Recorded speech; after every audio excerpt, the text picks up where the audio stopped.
चल तू। ए प्रकाश, प्रकाश, तू मेरे घर में कैसे आया तू? ए प्रकाश, ए नेहा बच रही थी ना मुझसे। चल अब तेरी अक्ल ठिकाने लगा था।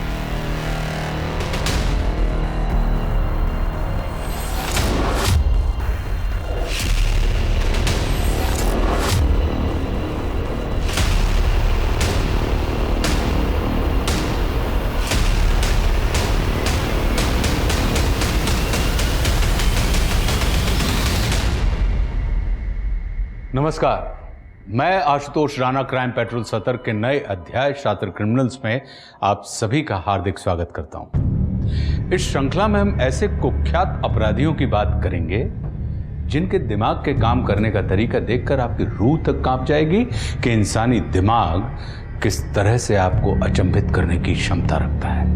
पावर इस दुनिया का सबसे बड़ा नशा है, लेकिन क्या पावर किसी का सगा होता है? जवाब है नहीं। और इसका सबसे बड़ा उदाहरण है भस्मासुर। आप सभी जानते हैं कि भस्मासुर यदि किसी के सर पर हाथ रख देता था तो वो भस्म हो जाता था। हुआ क्या? एक दिन उसके ही पावर ने उसे ही भस्म कर दिया।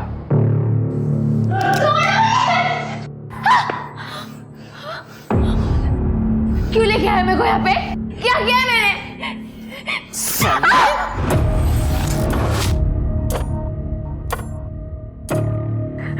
तेरे को बोली थी ना मैं, मेरे बेटे से लगन लगा ले, लेकिन तेरे को तो बहुत चर्बी चढ़ी है ना। क्या बोली मेरे को कि तेरा बेटा हैवान है, मैं उसके साथ शादी नहीं करेगी। हैवान दिखता है तेरे को ये? हाँ सुन, इसको अंदर ले जा, ऐसे मजे करना इसके साथ।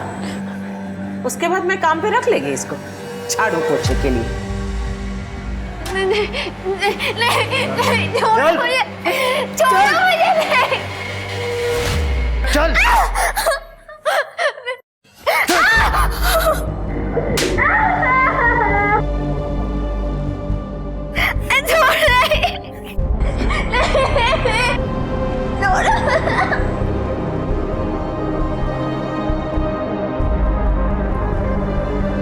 तुम लोग ने जो मेरे साथ किया है ना, किस्मत भी वही तुम लोगों के साथ करेगी। खत्म हो जाएगा परिवार। हाय है मेरी, हाय। मंजीरी। हाँ आई साहब। गने का है? पता नहीं। तेरे को कभी कुछ पता होता भी है? हाँ बबन, पता कर गने का है, वरना सुबह शहर में को उसके बिना ही जाना पड़ेगा। जी आई सर। चल बाहर निकल, चल।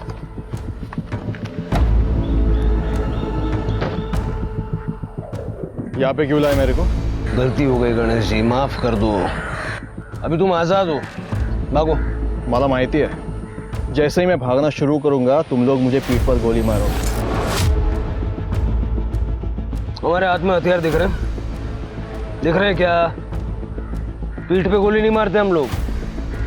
अब विचार बदले, उसके पहले निकल निकल।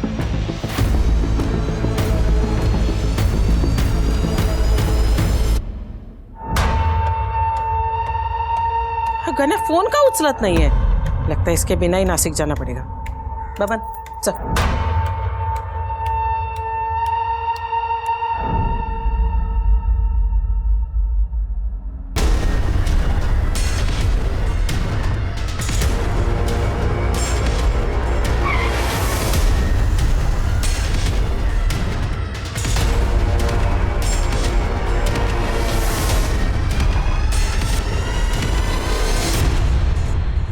कहा था ना, पीठ पे गोली नहीं मारेंगे।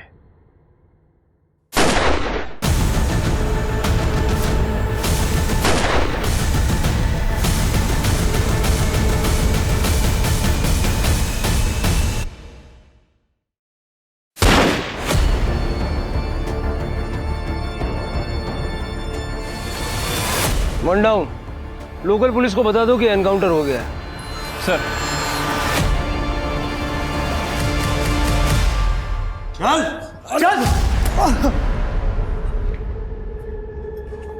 चल अंगूठा लगा। मैं इस कागज पे अंगूठा नहीं लगाऊंगा। क्या अंगूठा नहीं लगाएगा? लगाऊंगा। अंगूठा नहीं लगाएगा? चल चल अंगूठा लगा। ಹೇಗೆ? पूरे हैं? हाँ, चेक किया मैंने। चलो, कुछ तो अच्छा काम किया मेरे नवरे ने। ए, लाओ ना रे अंगूठा। काय को मेरे इतना टाइम खोटी कर रहा है?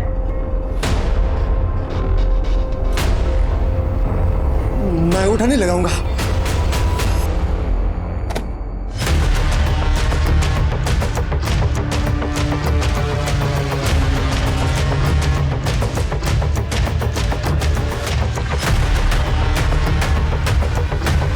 मैं अंगूठा नहीं लगाऊंगा। अरे जब मैं अंगूठा नहीं लगाऊंगा, मैं अंगूठा नहीं लगाऊंगा, मैं अंगूठा नहीं लगाऊंगा, मैं अंगूठा नहीं लगाऊंगा।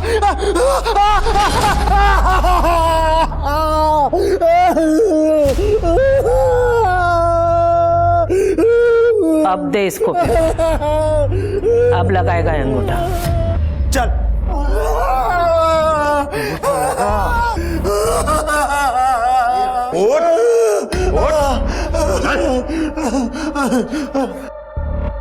ए, क्या मारा?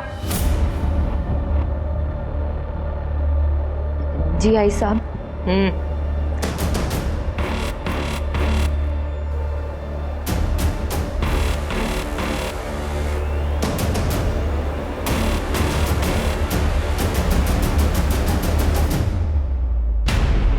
ऐसे तो इंस्पेक्टर देशमुख आला.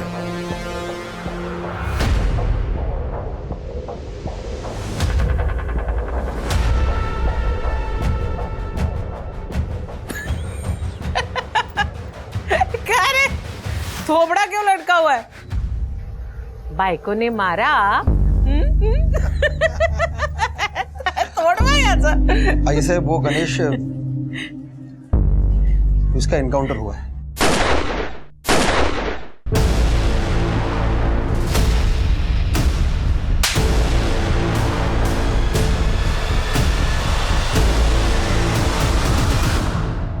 मुंबई से कोई टीम आई है. क्यों? बैंक रॉबरी इन्वेस्टिगेशन के लिए. उसका इस केस से क्या लेना देना? वो लोग बस कोई ना कोई बहाना लेके आते हैं ताकि सब कुछ लीगल लगे. और हेडक्वार्टर ने भी उन्हें अचानक भेजा तो मैं भी कुछ कर नहीं पाया. और आज सुबह हमें पता चला कि जंगल के पास गणेश की लाश पड़ी है. गणेश! आई साहब, मुझे माफ कर दीजिए.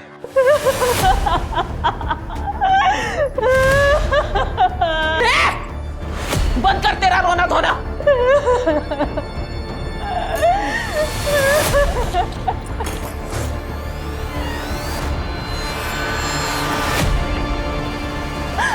आई, गणे गया तो क्या हुआ?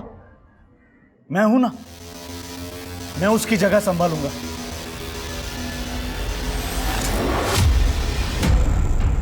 मैं वो सब कुछ करूंगा जो गण्या करता था, बल्कि उससे भी अच्छा करूंगा. आई,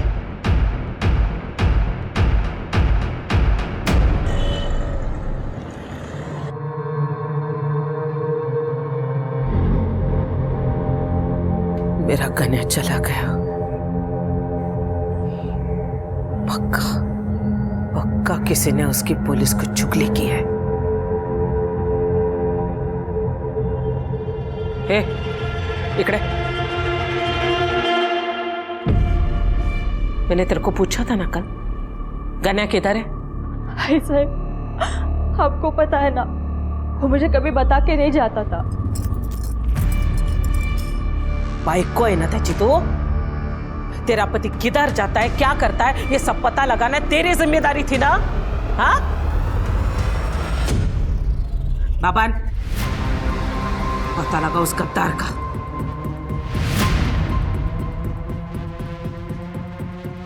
वो गद्दार चाहे मेरे परिवार का कोई क्यों ना हो, लेकिन मेरे को वो चाहिए. मैं खुद उस गद्दार से बात करेगी, लेकिन जब तक मेरे बेटे का कातिल मुझे मिल नहीं चाहता ना, मैं चुप नहीं बैठेगी. सर ये रही आई साहब की पूरी फाइलें जो हमारे पास है। ढूंढो, स्टोर रूम में, बाथरूम में, और भी फाइल्स मिलेंगी। एक बात तो क्लियर है, तुम्हें या तुम्हारी टीम को इन केसेस की कुछ पड़ी नहीं है। 30 से ज़्यादा केसेस पेंडिंग है और एक भी केस में कोई हलचल नहीं। धूल तो देखो इन पे। सर हमने तो पूरी कोशिश की थी लेकिन कोई सबूत नहीं मिले थे। कहाँ से मिलेगा सबूत? सबके सब आई साहब के साथ मिले हुए हैं। सर आप गलत इल्जाम लगा रहे हैं। तुम्हारे लोगों का पूरा कच्चा चिट्ठा है मेरे पास। कौन कितने पानी में है सब जानता हूं मैं। देखिए सर, यहाँ रहना तो उनके हिसाब से रहना पड़ता है। आपको शायद मालूम नहीं सर वो कितनी खतरनाक औरत है। कुछ साल पहले कांस्टेबल ने प्रकाश को ड्रिंक एंड ड्राइव केस पे पकड़ा था।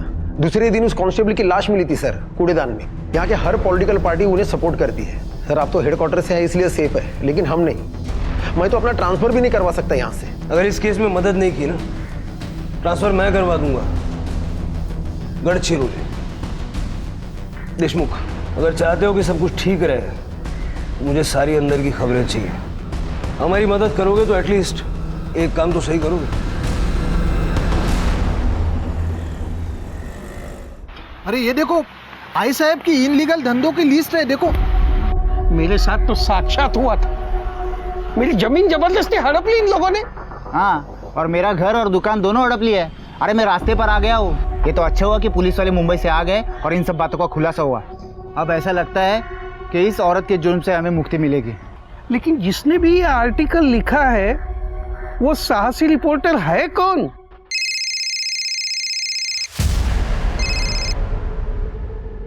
हाँ बोला साटम साहब। बहुत अच्छा आर्टिकल लिखा है जादव। अब जैसे जैसे तो आर्टिकल लिखेगा वैसे वैसे तेरे अकाउंट में पैसे भेज दिए जाएंगे। Thank you.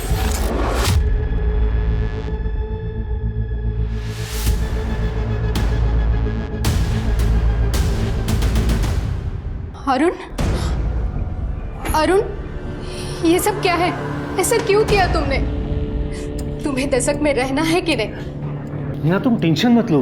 हाँ, रिलैक्स। बैठो।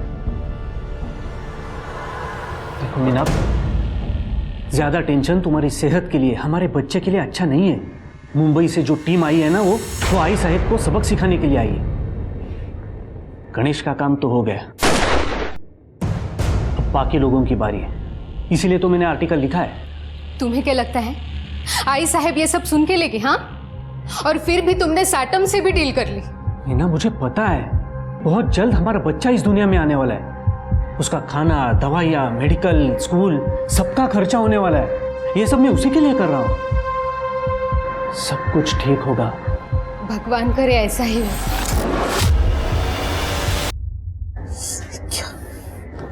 क्या ये? हाँ? कौन है ये 2 कौड़ी का रिपोर्टर? हिम्मत कैसे भी उसकी मेरे बारे में छापने की? आई, सूरज उसको सबक सिखा देगा। क्यों सूरज? हो प्रकाश दादा। लाश पाहिजे मला। ठीक है आई, हम उसका काम तमाम कर देंगे। गोल बच्चन बंद कर। अगर तमाम ही करना होता ना तो अब तक कर चुके होते। तुम्हारे बदले अगर मेरा गन्या जिंदा होता ना तो कब का उसको ठोक चुका रहता। यही फर्क है तुम लोगों में और मेरे गन्या में। बब्बन चाहिए मेरे को। अब वही उस रिपोर्टर को ठिकाने लगाएगा।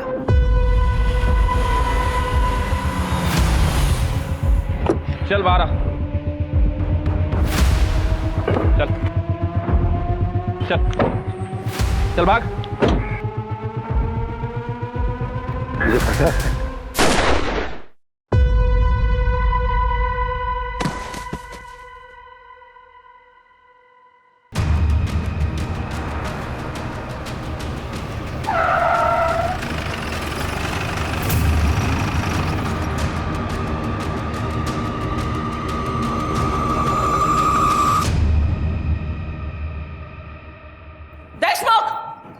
मुंबई के हीरो लोग, हाँ कहाँ है?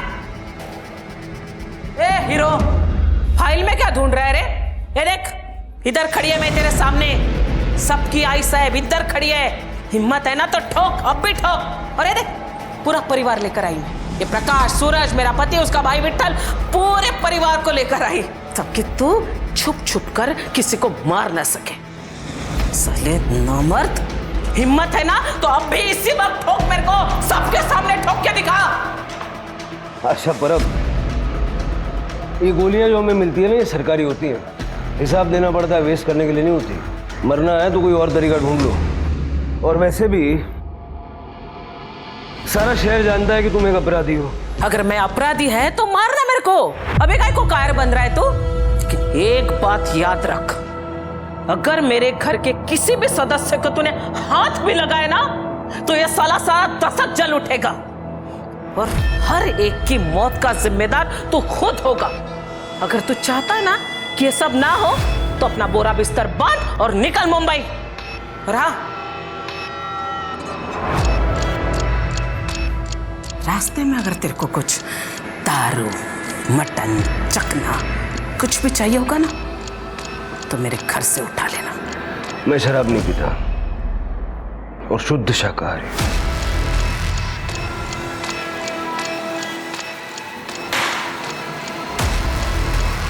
चला रे।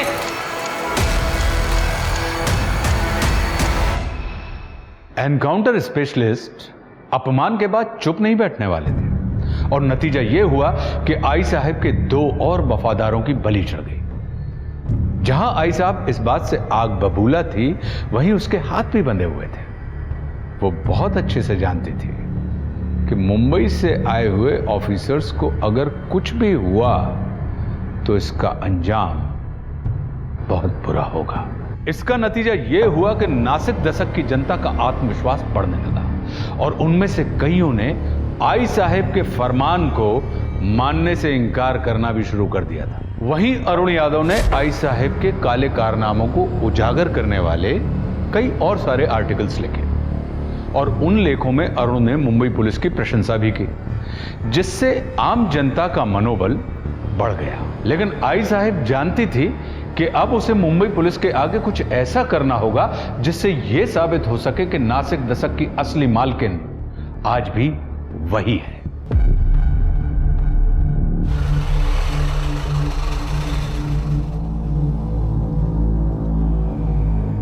तुम चेकअप करके सीधा घर चली जाना, मैं आते हुए सब्जी लेकर आऊंगा। आते वक्त आम का अचार भी लाना, खाने का बड़ा मन कर रहा है। सगळं काही आणतो बायको। Bye bye.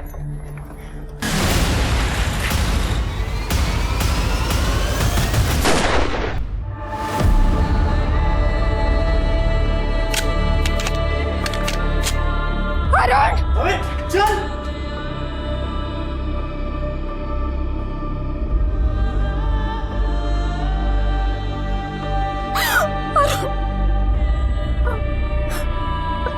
अरुण, अरुण, अरुण।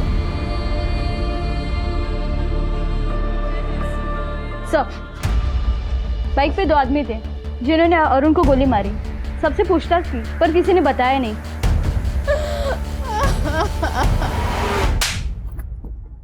ये काम ढंग से नहीं होता तुम लोगों से। आई साहब, मेरी गन नहीं अटकती ना तो मैं माँ कसम उसको भी ठोक देता। अब पूछो प्रकाश बाबू से। प्रकाश बाबू बोला ना वो। ये देख रहा है, ये कभी नहीं अटकता। साहेब नाही, आई साहेब नाही, नाही आई साहेब नाही, प्लीज मला एक चान्स द्या, मी करून दाखवतो तुम्हाला, प्लीज आई साहेब नाही, नाही एक। अगर तू मेरा भतीजा नहीं होता ना तो अब तक तेरी उंगलियां उड़ चुकी होती। देशमुख, अब एक और गलती नहीं, एक कहीं वाईट बातमी मला ऐकायला नाही आली पाहिजे। ये अच्छी बातमी हो सकती है आई साहब। मीना ने किसी का नाम लेने से इनकार कर दिया, लेकिन उसने कहा है कि मेरे बच्चे को इस दुनिया में आने का मौका दीजिए प्लीज। फिर आप जो कहेंगे वो मैं करूंगी। हो प्रकाश, अगर इस वक्त खन्या होता तो वो क्या करता है ऐसे में?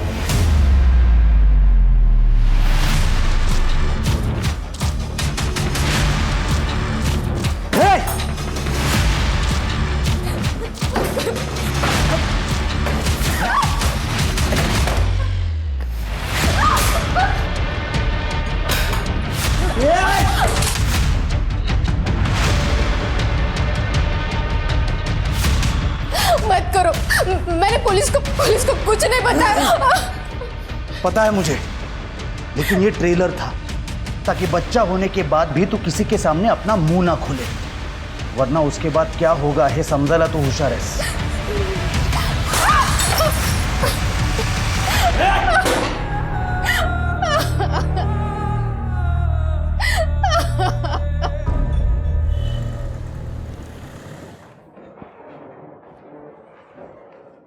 सर आपने बुलाया था?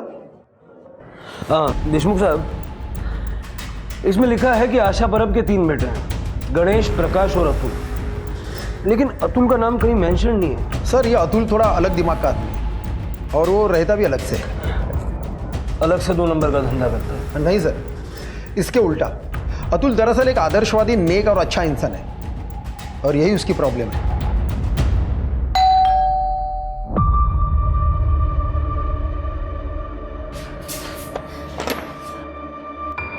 मैम आप आइए ना। अतुल, मुझे तुम्हारी मदद चाहिए। हाँ मैम आइए ना, आप बैठे। मैम आप रो क्यों रहे हो मैम? तुम्हारे परिवार ने मेरे अरुण को मेरी आंखों के सामने मार डाला। किस्मत से मैं बच गई। शायद भगवान चाहते थे कि मैं मेरे बच्चे को जन्म दे सकूं, पर तुम्हारे भाई ने मुझे और मेरे बच्चे को मारने की धमकी दी है। मैम आप मुझे बताएं मैं क्या कर सकता हूँ? मुझे और मेरे बच्चे को अपने परिवार से बचाओ। आप जानते हैं कि मैंने अपने परिवार से सारे रिश्ते नाते तोड़ दिए हैं और यहाँ पर अकेला भी रहता हूँ। आपको और कुछ चाहिए तो मैं आपकी मदद कर सकता हूँ। ठीक है।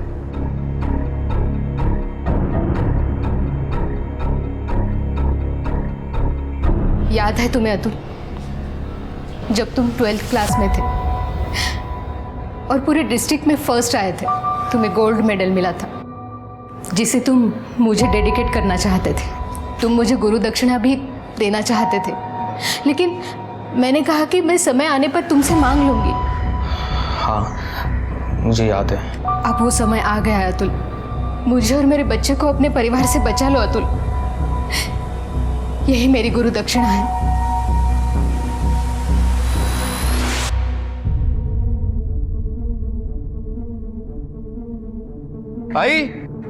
आई साहेब, बघा कोण आले? आई साहेब। अतुल तू? मुझे यहाँ देख के ज़्यादा सोचने की ज़रूरत नहीं है, मुझे मजबूरी में आना पड़ा मीना मैम के लिए। अच्छा बस इतना ही बोलने आया था? 20 साल रहा तू हमारे साथ, लेकिन बात किसके लिए करने आया? उस औरत के लिए जिसके पति की वजह से तेरे भाई को, मेरे गन्या को पुलिस ने ठोका। क्योंकि आप लोगों के कर्म ही ऐसे हैं। देखिए मुझे है ना आप लोगों की बातों में पड़ना नहीं है और उनसे मेहरबानी करके दूर रहिए, वरना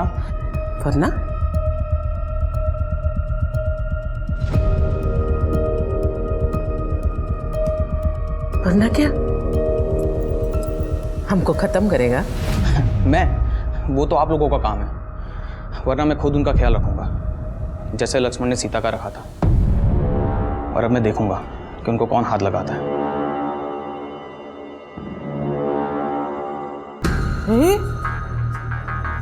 हा कसा माझ्या पोटी जन्माला आला? इसमें तो मेरा एक खून का कतरा भी नहीं है रे। तुम चार गेलाय तो इसीलिए ना वो तुम्हारी तरह नपुंसक निकला।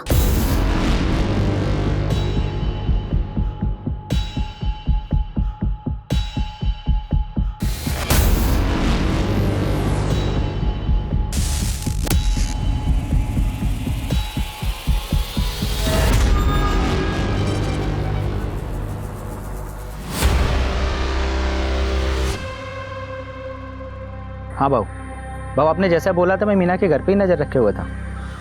एक मुंबई का हीरो आया था बाबू, उसने मीना से बात किया, कुछ तो लिखा और फिर चला गया। हाँ बाबू, उसने किसी को कॉल भी किया था। मतलब उसने नाम दे दिया? पता नहीं बाबू, लेकिन और हो भी क्या सकता है। बहुत पढ़ा लिया टीचर, अब तेरी छुट्टी का समय आ गया है। मैम ये लीजिए। मैं अरे देखती मैम आप आराम कीजिए ना, मैं देखता हूँ। अगर कोई मारने भी आएगा तो मुझे नहीं मारेगा, आप बैठिए।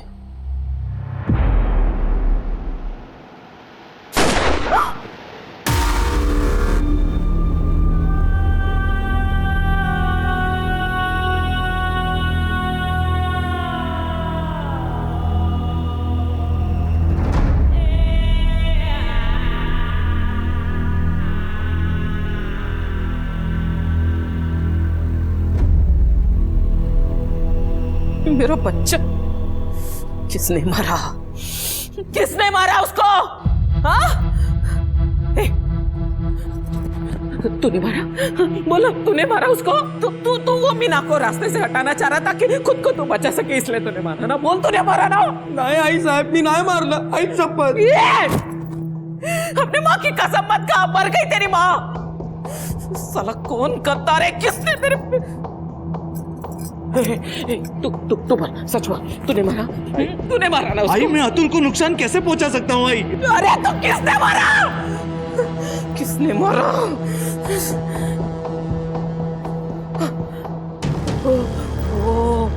वो ऑफिसर है ना, पक्का उसी ने मारा मेरे बेटे को। ए उमेश, जल्दी आ, फोटो दिखा मेरे को, जल्दी आ, फोटो दिखा, वो फोटो दिखा। हाँ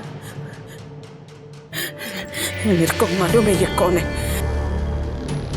ये देखिए, मेरे को मालूम तो साले यही ऑफिसर होगा। जा उस रिपोर्टर को बुला। हाँ सर।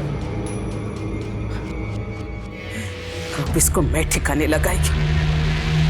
मीना के घर के बाहर सब इंस्पेक्टर शिर्के की मौजूदगी की खबरें दूसरे अखबारों की सुर्खियां बन रही थी।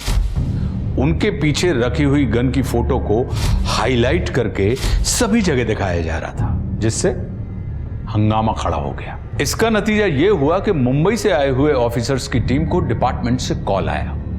किस्मत से सब इंस्पेक्टर शिर्के के पास प्रूफ मौजूद थे कि वो अतुल की मौत के समय लोकल पुलिस स्टेशन में था। मुंबई से आए हुए ऑफिसर्स ने तुरंत इस केस को लोकल पुलिस से अपने हाथ में ले लिया और जांच शुरू कर दी।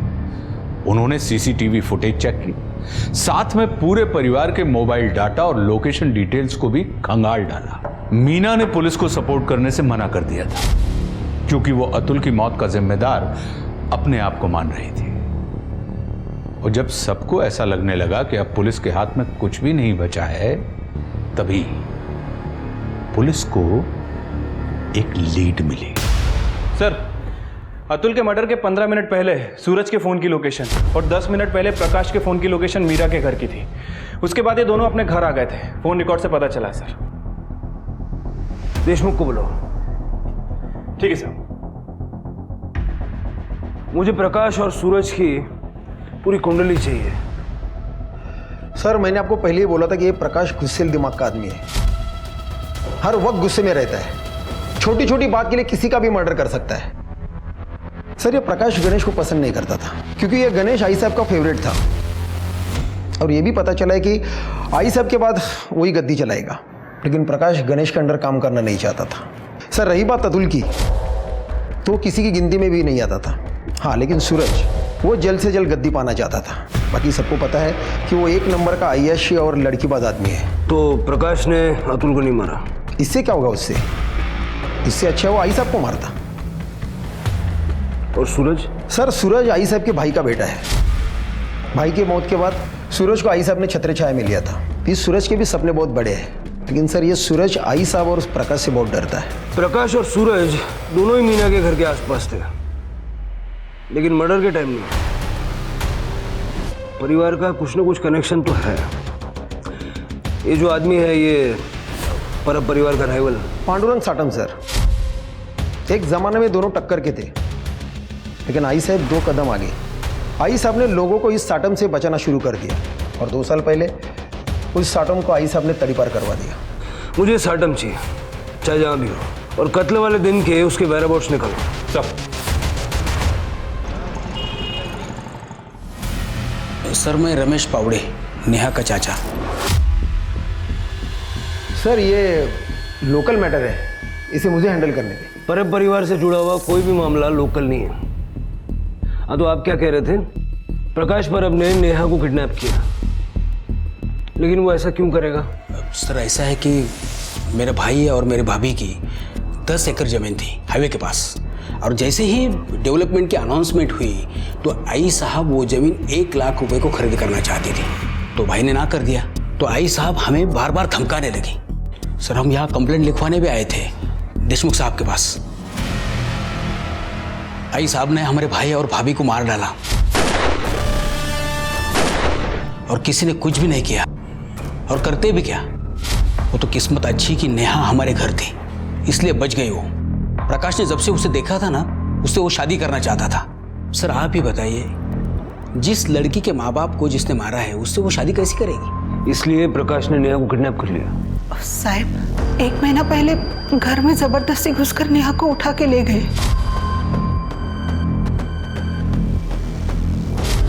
आप अब आ रहे हैं 1 महीने बाद?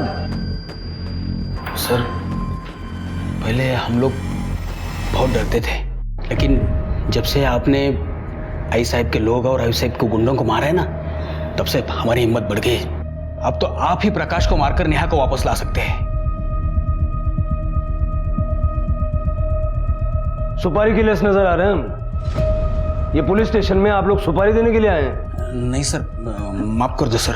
साहब अगर कोई नेहा को बचा सकता है तो आप ही हैं। तृप्ति, इनकी सारी डिटेल्स ले लो। Yes sir. नेहा पावड़े, सोचने दो मेरे को। नेहा पावड़े नहीं, मैं ऐसा कोई नाम भी नहीं सुना मैंने, और मेरे घर में होने का तो सवाल ही नहीं उठता।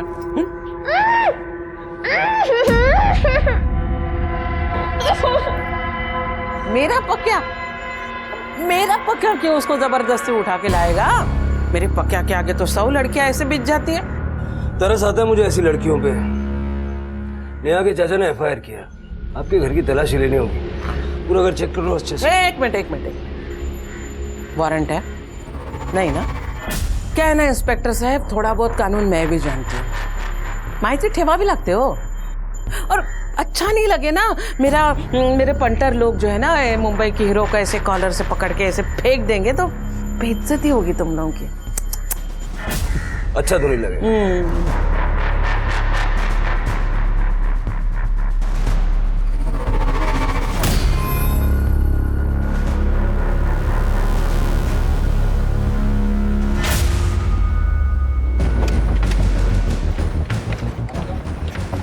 गाड़ी की तलाशी लो। क्यों? अबे शराब है तुम्हारी गाड़ी में। मैं कोई ऐसे वैसे काम नहीं करता। अच्छा आओ देखते हैं। आइए देखिए, देखा कोई शराब वराब नहीं है तो कहाँ है? नजर नहीं आ रही क्या? बिल्कुल नहीं। अरे हटो, ये क्या कर रहे हो? अरे ये क्या दिख रही है शराब? ये सही नहीं कर रहे इंस्पेक्टर। फोटो खींच। अरे ये क्या कर रहे हो? अरे खींच गाड़ी का नंबर, मुद्दा माल, इसको अरेस्ट करो और इसके घर का सर्च वारंट निकालो। ये सही नहीं है इंस्पेक्टर।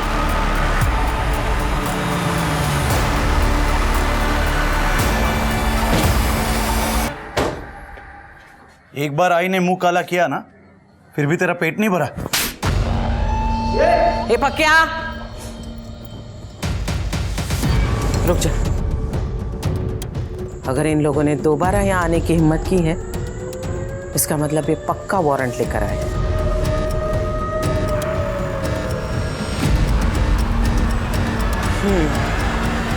ठीक है, आप लोग घर की तलाशी ले सकते हैं। एक मिनट। तलाशी के पहले मैं आप लोगों को किसी से मिलाना चाहती हूँ। सुन भाई, बेटा बाहर ये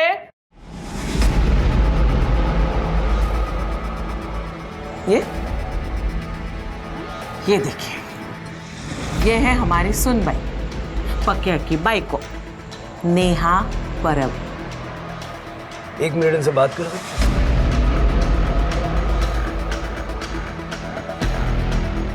क्या नाटक है? सब कोई नाटक नहीं है। प्रकाश मेरा पति है। देखो नेहा, तुम्हारे चाचा चाची ने कंप्लेंट फाइल की है। इन लोगों से डरने की जरूरत नहीं। साहब, मैं नहीं जानती कि चाचा जी ने आपसे क्या कहा, क्यों कहा। मैं बस ये जानती हूँ कि मैं अपनी मर्जी से प्रकाश से लगन की। देखो नेहा साहब, बच्ची इतना बोल रही है तो मान लीजिए ना, विश्वास कर लीजिए। पक्का? फोटो देखो।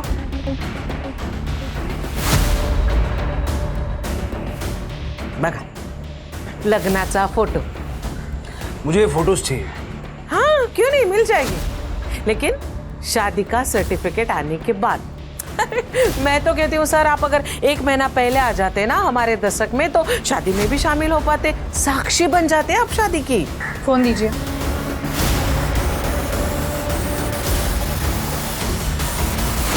सर, फोटोज मिल गई है। धन्यवाद। झालं समाधान? सुन बाई, चला चल।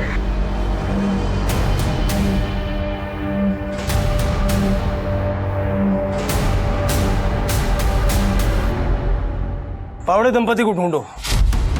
अगर नेहा का ये हाल है तो हो सकता है कि प्रकाश या आई साहब ने उनको किडनैप किया। Yes sir. मुझे ये नहीं समझ आ रहा है कि नेहा ने ऐसा क्यों कहा कि वो अपनी मर्जी से शादी करके वहां रहती है। और उस फोटो वाले पंडित को भी ढूंढो।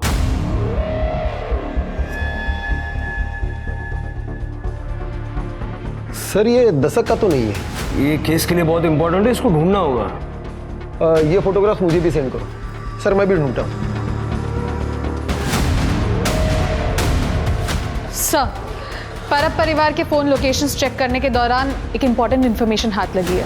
गणेश के एनकाउंटर वाले दिन सूरज उसके साथ था, लेकिन उसके बाद वो गायब हो गया। Hello hello. हाँ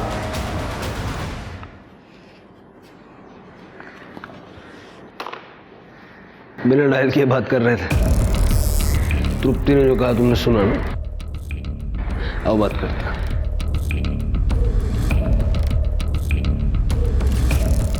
अंदर जो कुछ सुना जाके आई साहब को बता दो।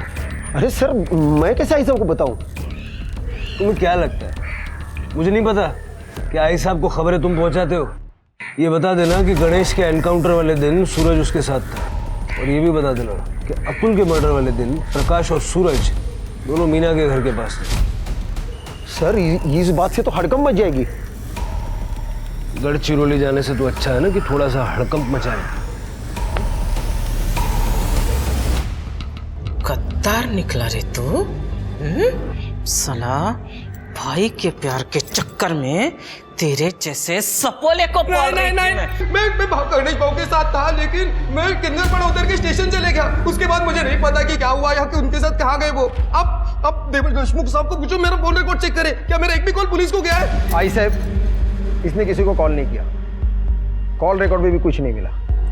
तो फिर मुझे बता, तू वो मीना के घर के बाहर क्या कर रहा था? मैं उसे मारने गया था। मैं आपको बताना चाहता था कि मैं भी बड़ा काम कर सकता हूँ और मैं उसे मोहर भी देता हूँ, लेकिन वहां पे जाके मैंने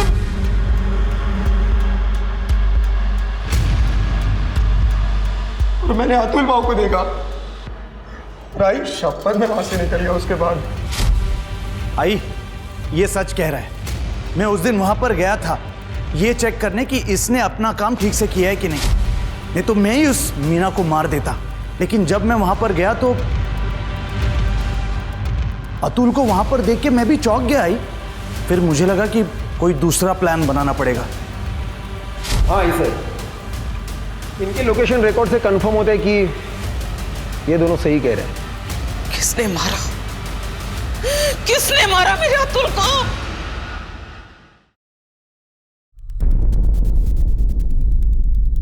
मैं पांडुरंग साटम।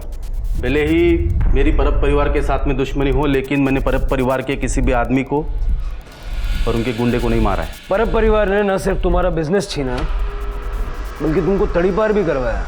इसीलिए मैं उनका बिजनेस धंधा डुबाना चाहता हूँ। इसीलिए मैंने अरुण जादव को पैसा देकर उनके खिलाफ आर्टिकल लिखवाने को लगवाया और बाद में अरुण को मरवा दिया ताकि आई साहब को फंसा सको। मुझे मरवाना होता तो मैं डायरेक्ट आई साहब को मरवाता था ना। अच्छा था मेरे लिए, उनकी बादशाहत भी खत्म हो जाती और उनका धंधा भी मेरे हाथ में आ जाता। जब तक इन्वेस्टिगेशन खत्म नहीं हो जाती साटम को कस्टडी में रखो। सर। अरे मैंने क्या किया साहब? चलो। पण माझं काही सर,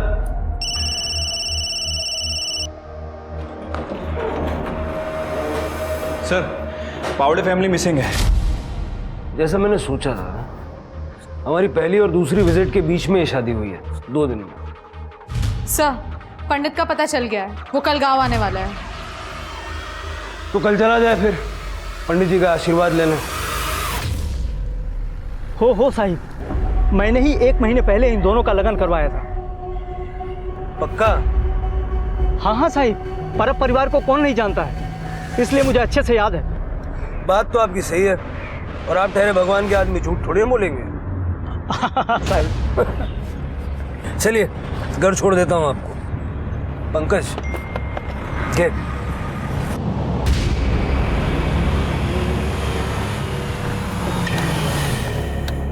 चलो। गाड़ी यहाँ क्यों रुकी साहब? ऐसा है पंडित जी, हम तो आपको यहीं छोड़ेंगे। वो यहाँ से आगे की जो यात्रा है ना, वो आपको अकेले करनी पड़ेगी। अब एक काम कीजिए, आप जाइए। चलो चलो चलो फटाफट चलो, इतना टाइम नहीं है पंडित जी। चलो चलो फटाफट, चलो चलो।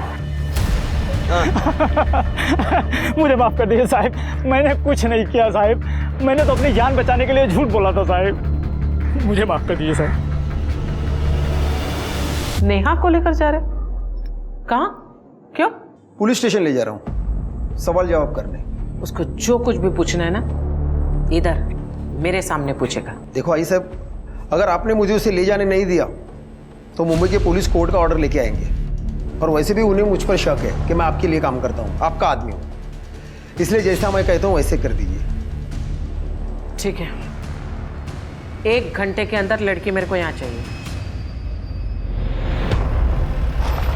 इसे नीचे उतारो। क्यों? उतरो। अरे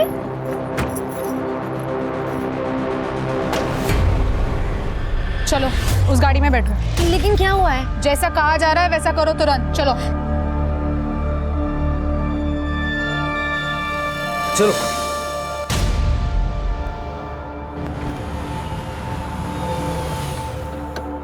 चलो बाहर निकलो। उतरो।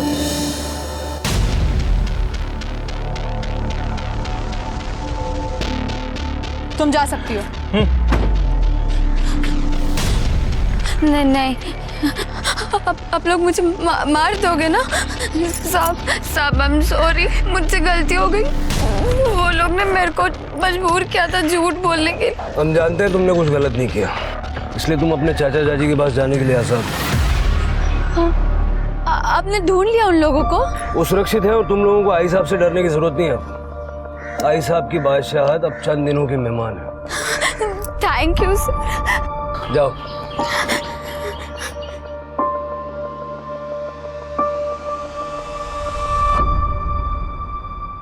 नेहा ने हमें सब कुछ बता दिया, लेकिन हम तुम्हारे मुंह से सुनना चाहते हैं। क्या हुआ था गणेश के एनकाउंटर के अगले दिन? प्रकाश को हमारे बारे में तुमने बताया, और गणेश के बारे में हमें भी तुम ही ने बताया। कैसे कर लेते हो ये बैलेंसिंग एक्ट? हाँ सर, उस दिन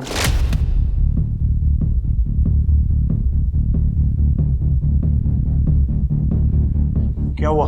अपने भाई गणेश को बोलिए कल सुबह तक घर के बाहर ना निकले, उसका एनकाउंटर तय हुआ है। मुंबई से एक टीम आई हुई है। और फिर भी गणेश हमें मिल गया। मतलब प्रकाश ने गणेश को रोका ही नहीं, वो चाहता था कि उसका एनकाउंटर हो जाए। मुझे लगता है अतुल को भी उसी ने मारा है। तो फिर तो वही बचता ना अकेला, परब खानदान का वारिस। सर वो मुझे कुछ पता नहीं, लेकिन अतुल के मौत के कुछ दिन पहले प्रकाश ने मुझे आई साहब को एक मैसेज देने के लिए बोला था। सुन, तू आई को बोल कि तूने अतुल को एनकाउंटर के बारे में बोला था, लेकिन उसने गण्या को बताया नहीं। आई साहब आप विश्वास रखिए, मी खरा बोलतोय। उस दिन मैंने अतुल को मैसेज दिया था कि गणेश को घर से बाहर निकलने को ना कहे, लेकिन ये समझ में नहीं आया कि अतुल ने गणेश को बताया क्यों नहीं। मैं खुद जाता था मैसेज देने, लेकिन वो मुंबई से टीम आई थी इसलिए मैं जा नहीं पाया। तो अतुल ने गणेश को बताया क्यों नहीं? हरामखोर, साला गद्दार। आई साहब ने अतुल को मारा? मालूम नहीं सर, लेकिन उस दिन मैंने उनकी आंखों में खून देखा था।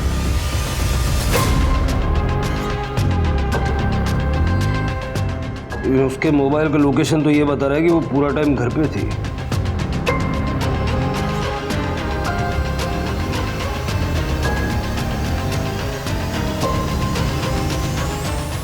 यहाँ मैं अतुल के कातिल को ढूंढने की पूरी कोशिश कर रही हूँ, आप मुझे पे इल्जाम लगा रहे।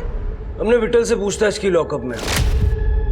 अतुल के कत्ल के समय मीना के घर में वो था। पहले हमें लगा कि उसने ही अतुल को मारा है, लेकिन बाद में उसने हमें बताया कि उस वक्त आप भी वहां मौजूद थी। वो तो सिर्फ आपके साथ था। झूठ बोल रहा है वो। हमारे पास प्रूफ है। ये सरोता, इस पे आपके फिंगरप्रिंट्स हैं जो ये प्रूव करते हैं कि अतुल को आपने मारा। आपके हाथ में ये सरोता जब मैंने देखा ना, तभी मैं समझ गया। उस दिन जब देशमुख ने मुझे बताया कि अतुल ने गन्या को उसका निरोप दिया ही नहीं, जिसके कारण मेरे गन्या का खून हुआ, तभी मेरा माथा ठनका। तभी मैंने सोचा कि अतुल को उसके किए की सजा मैं देकर ही रहूंगी। मेरा फोन घर पे था, इसलिए मैं वैसे ही चली गई विठल के साथ।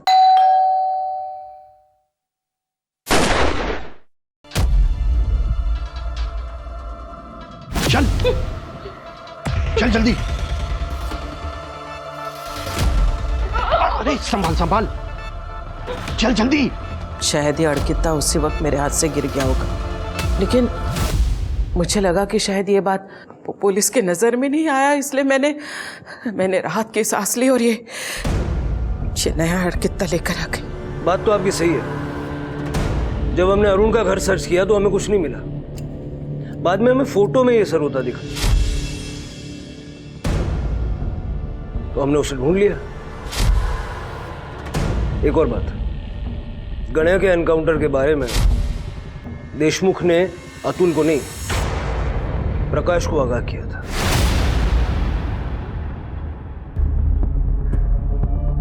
क्या? कहाँ है प्रकाश? मुझे